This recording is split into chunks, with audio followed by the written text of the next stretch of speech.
Elite One Recruiting and Evaluations is a one-of-a-kind, self-managed global scouting platform to help any athlete get recruited to their next level.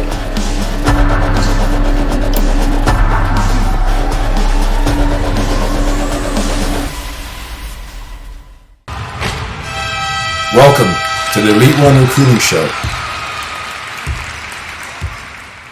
The modern recruiting process is a little bit different than mine.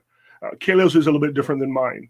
When I was coming up, basketball was primarily played in neighborhoods and community centers, at camps, 5-star camp, New York, and local tournaments around Toronto in the summer. And then high school basketball was primarily the showcase. Basketball at high school was at a high level back then because there was no prep and there was no rep. So what happened was high-level basketball was being played in high school in Toronto, full gyms. Coaches were coming to watch you actually play. We weren't sending tapes down. There were no mixed tapes and stuff like that.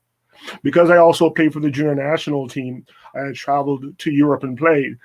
I was well known. I was the best player in Ontario by the time I was in grade 11, 12. Back then, there were 13 grades in Ontario. By the time I started getting a lot of recruiting stuff, which is letters, it was around grade 11. And I went to Oakwood Collegiate, so we were the best team in the city. And we were just inundated with letters and offers and all kinds of stuff, shoeboxes full of stuff I got.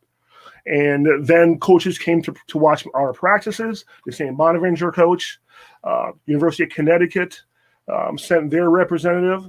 And I was at an all-star game, the Toronto Star All-Star game at, I forget the name of this place. Hold on, you can splice this one.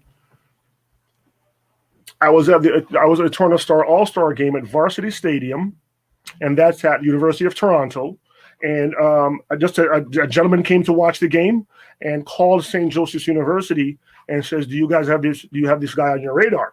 You know who he is?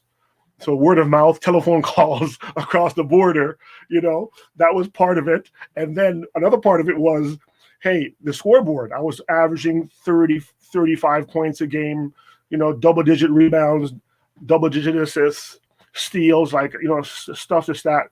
So people knew who I was. However, back then, you're talking about the middle 80s, late 80s, 87-ish, is when I went to St. Joe's.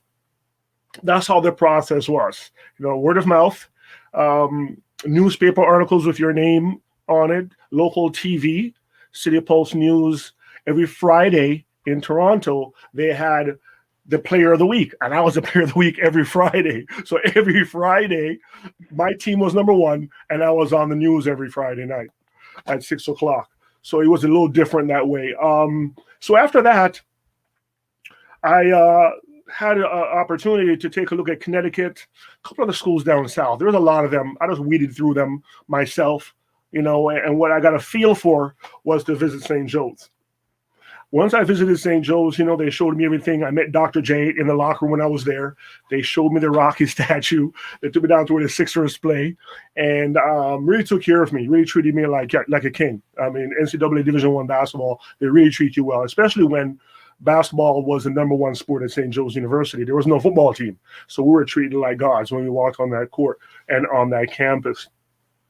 Phil Martelli, who now coaches at Michigan with Juwan Howard, was the gentleman who came up. He was the assistant coach at St. Joe's. He comes up.